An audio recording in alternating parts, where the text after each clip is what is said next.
forget to subscribe my channel Hang Duk Mana. Sas. Assalamualaikum, selamat datang lagi ke channel Hang Duk Mana. Mari kita dengar respon Datuk Lomang Adam terhadap Syed Saddiq Muda. Apa dia cakap? Muda beri amaran tarik sokongan kerajaan boleh hilang majoriti 2/3. Muda memberi amaran untuk menilai sokongan terhadap kerajaan serta turun ke jalan raya jika tiada penjelasan yang diberikan dalam kes Mahkamah Presiden UMNO Zahid Hamidi. Okey, mari kita dengar respon daripada Datuk Lomang Adam. Di akhir ni tak komen macam biasa. Kita nak menjawab Al-Saddiq Sigaraga dan geng muda ni tuan-tuan. Bukan main lagi pungpang saudara.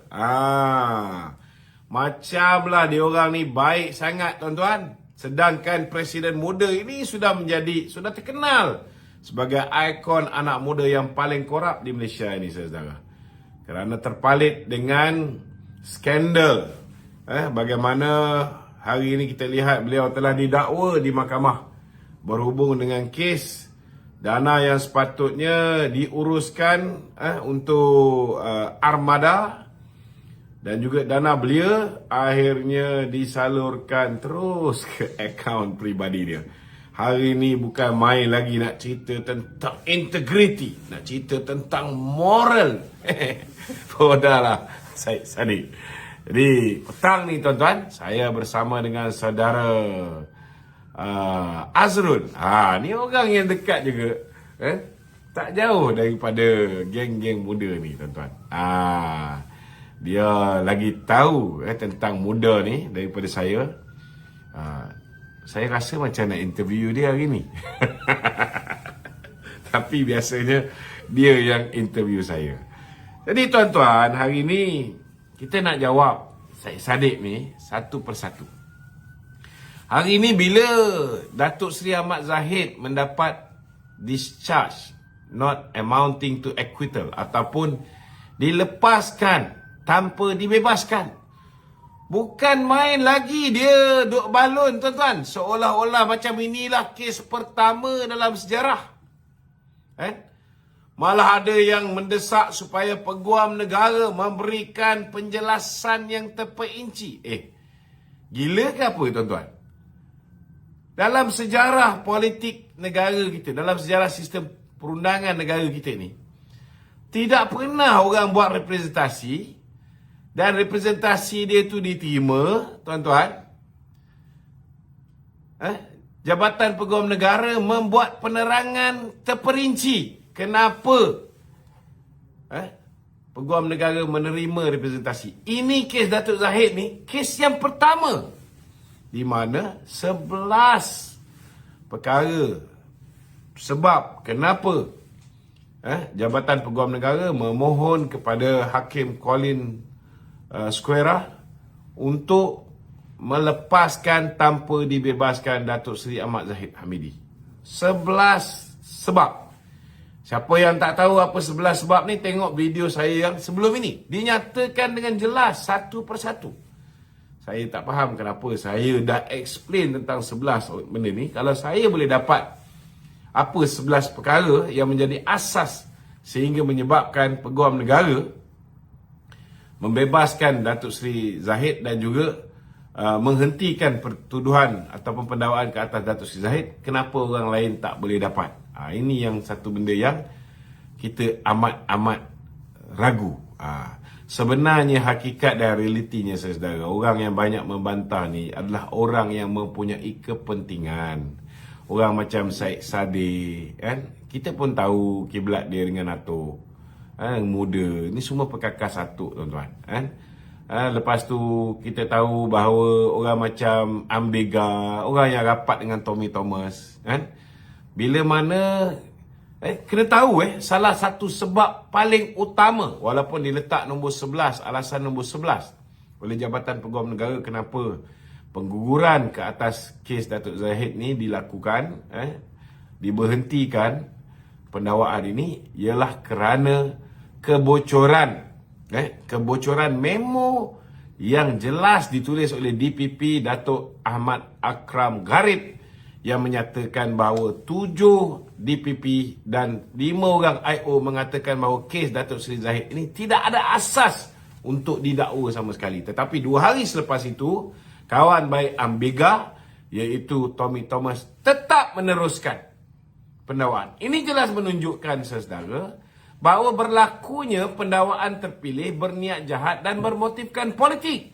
Seperti mana yang Tommy Thomas sendiri tulis dan telah disiasat oleh pasukan petugas khas. Dan pasukan petugas khas dah mencadangkan supaya Tommy Thomas ni didakwa, tuan-tuan. Dia dah melakukan lebih kurang 17 kesalahan. Saudara. Itu punca kenapa bila dah kantoi, tuan-tuan, maruah Jabatan Peguam Negara ni tercemar akibat daripada perbuatan Tommy Thomas.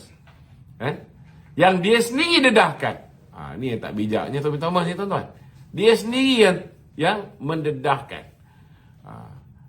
Maka bila dia dah dedahkan dan hari ini terbongkar memorandum tersebut, belum lagi cerita memorandum tentang pasukan pegawai penyiasat dan juga pasukan DPP mencadangkan supaya Datuk Seri Najib dan juga Datuk Seri Tan Sri Irwan Serigar tidak didakwa.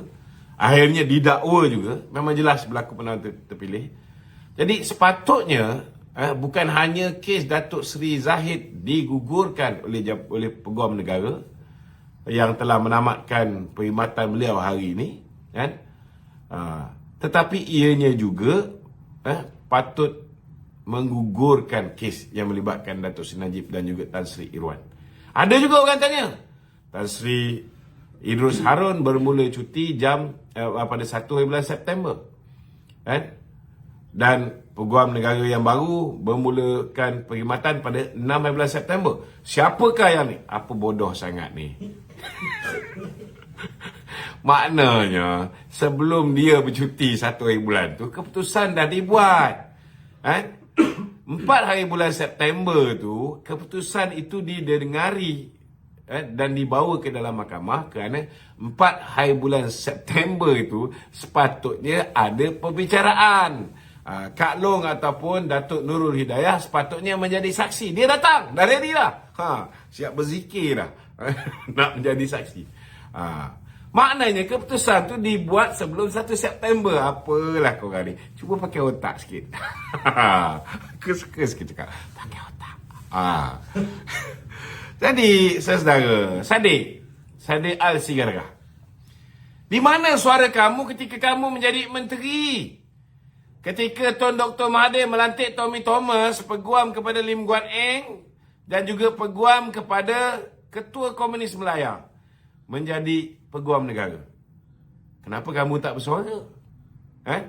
Kenapa ketika ahli jawatan kuasa PKR Pusat yang merupakan orang kanan kepada Azmin Ali diangkat menjadi Ketua Pesuruhjaya SPRM? Ada kamu dengar muda ke ataupun Syed Saddiq ke membuat satu kenyataan membantah dan sebagainya? Tak ada, tuan-tuan, ketika itu. Sebab atuk dia jadi PM, tuan-tuan.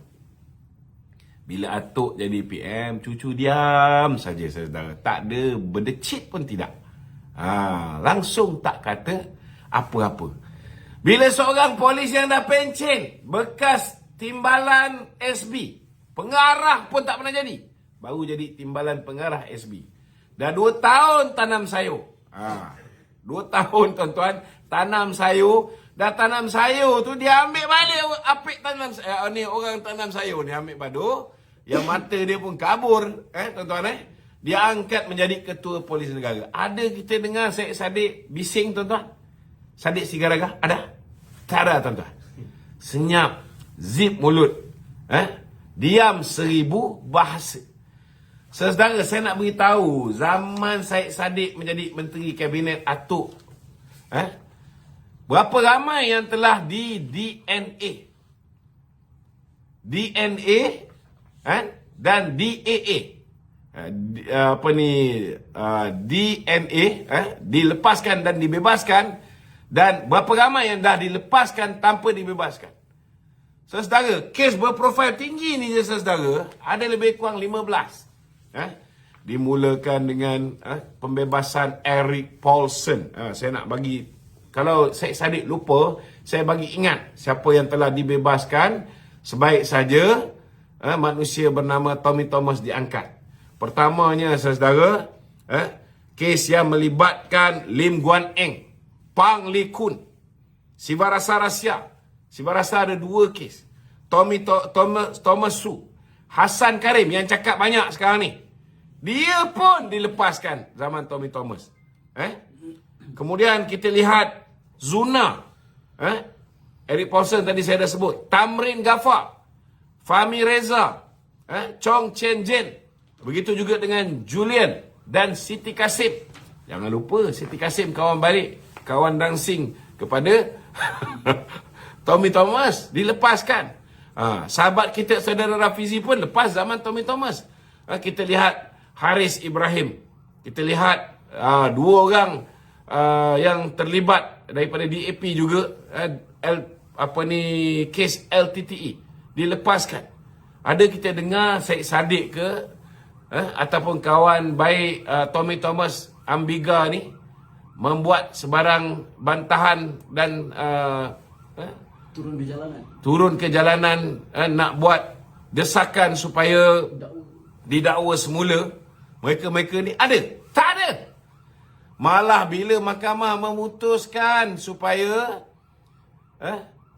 kes Muhyiddin Yassin, kena faham kes Muhyiddin Yassin ni 4 kes dia. Dia ada 200 lebih juta ni dia lepas. Lepas pasal apa? Sebab dokumen ni cacat. Ada pernah Syed Saddiq kata, kenapa pihak Jabatan Peguam Negara tidak meneliti bagaimana boleh berlaku kecacatan ke atas dokumen pendakwaan yang boleh menyebabkan mahkamah tenang kes ni macam tu je. Ada pernah Syed Saddiq pertikaikan? Ada pernah Syed Saddiq kata kita nak buat tuntutan? Tak ada. Sebab apa? Sebab Muhyiddin hari ni sudah cium mulut balik dengan atuk Syed Saddiq. Ni tuan-tuan kena faham, saudara. Sama juga Syahidan Kasim ketika zaman Mahathir memerlukan Syahidan Kasim untuk bersama dengan dia. Daripada seorang pencabul kehormatan. Akhirnya dia juga dilepaskan tanpa dibebaskan. Dan kita pernah tak dengar Syed Saddiq bila mana IGP yang kabur matanya ni, tuan-tuan, dah tak ada. Ada kita dengar Syed Saddiq minta supaya dibuka balik kes Azmin Ali dan juga Haziq yang jelas-jelas, tuan-tuan, satu dunia dah tahu bahawa yang berlakon dalam filem Semburit ini ialah Azmin Ali dan juga Haziq, yang telah pun mengaku, Haziq dah mengaku itu dialah yang partner kepada Azmin Ali. Ada pernah kita dengar Syed Saddiq ini bersuara, tuan-tuan? Tak ada. Mereka hanya bersuara, saudara, bila mana apa yang mereka apa yang berlaku itu tidak menguntungkan puak dia. Contohnya, bila bocor bahawa ada bukti kukuh memorandum dalaman ini jelas membuktikan bahawa Datuk Zahid tak sepatutnya didakwa. Datuk Najib Tan Sri Irwan tak sepatutnya didakwa. Tak ada kes. Bocor. Peguam Negara Tan Sri Idrus dah betul lah tu. Dia buat benda yang betul. Dan kita juga ucap tahniah dan terima kasih kepada Hakim Colin Squera. Cukup adil. Dia grant apa yang diminta oleh Jabatan Peguam Negara. Walaupun kita minta supaya dilepaskan dan dibebaskan. Peguam Datuk Zahid minta dilepaskan dan dibebaskan. Tetapi dia konsisten. Dia ikut apa yang dipinta oleh Jabatan Peguam Negara. Dia hanya lepas tanpa dibebaskan. Supaya bila nanti kita buat RCI, ada bukti baru. Bila ada siasatan ke atas apa yang didakwa ini ialah pendakwaan terpilih ni. Kalau betul, maka kalau perlu dakwa, kita dakwa semula. Kalau tak perlu dakwa, jangan lupa orang yang terlibat dalam proses pendakwaan terpilih ini akan kita hadapkan ke muka pengadilan. Hari ini yang Syed Saddiq, Ambiga dan puak-puak yang rapat dengan Tommy Thomas ni takut, tuan-tuan, ialah takut orang yang terlibat melakukan konspirasi mengenakan pemimpin-pemimpin UMNO ini dihadapkan ke muka pengadilan. Itu sebenarnya yang menyebabkan orang ni bising-bising. Yang paling takut sekali ialah bapa puaka yang telah melakukan pendakwaan terpilih ni. Siapa dia? Kalau nak tahu, kena tanya dengan Tan Sri Tommy Thomas. Sebab dalam buku Justice in Wilderness, beliau mengatakan bahawa terdapat campur tangan eksekutif. Dalam erti kata lain, tuan-tuan, arahan daripada Perdana Menteri Mahathir Mohamad. Kita pun tahu hubungan baik Syed Saddiq dengan Mahathir Mohamad. Tuan-tuan, jadi kena faham kenapa mereka ni gelabah. Kerana kalau diheret Mahathir ke muka pengadilan, termasuklah kerana pendakwaan terpilih yang dilakukan ketika dia menjadi Perdana Menteri, saudara, ramai yang akan terpalin. Ini yang ramai orang takut, saudara. Okey, tuan-tuan, komen saya baca GT sekali lagi. Presidennya Syed Saddiq berkata keputusan semalam menunjukkan bahawa red line batasan terbesar dilanggar. Sebab itu mudah ambil langkah gerakan kempen protes di jalan raya dan media sosial dan juga kempen dakwa Zahid. Walaupun hanya mempunyai satu kursi parlimen, kerajaan boleh hilang majoriti 2/3 dalam parlimen jika mudah berbuat demikian. Kerajaan kini disokong oleh 148 anggota parlimen, jumlah asas untuk membentuk 2/3 dalam parlimen. Mahkamah Tinggi Kuala Lumpur semalam melepas tanpa membebaskan Zahid daripada semua 47 pertuduhan pecah amanah, rasuah dan pengubahan wang haram berkaitan dana yayasan akal budi. Jelas seperti Datuk Lomar cakap tadi, masa K. Muhyiddin kena lepas 4 tu, tak ada kita nampak mengamuk gila muda ni. Kena K. Zahid mengamuk dia orang ni. Macam-macam. Mari kita terus menyokong kajian bodan PMA Anam Ibrahim.